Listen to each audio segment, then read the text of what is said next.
Hey there! If you're watching this, I'm guessing you've got a cat at home who isn't feeling their best, and I know how stressful and overwhelming that can be.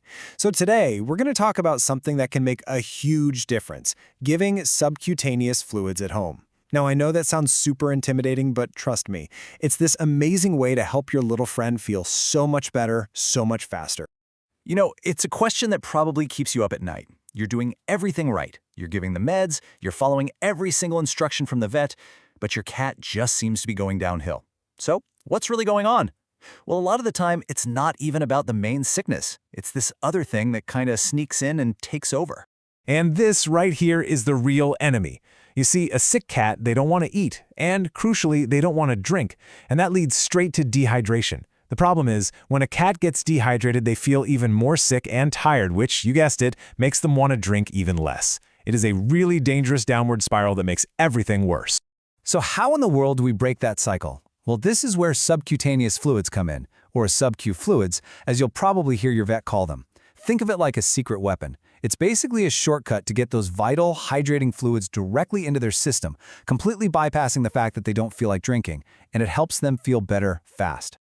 Okay, I'm going to hit the pause button for just a second here, because what I'm about to say next is, without a doubt, the single most important thing in this entire explainer. So please, listen up. And here it is.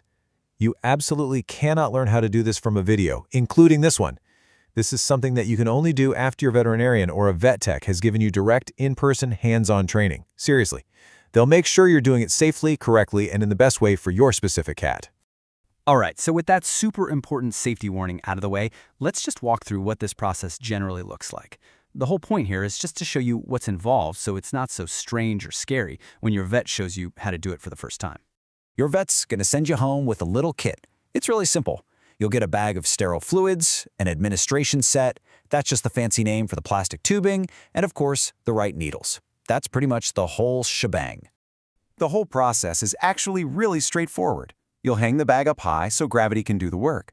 Then you'll gently pinch the loose skin right between your cat's shoulder blades. It makes a little tent. The needle just slides right into that space, parallel to their back, not into any muscle or anything.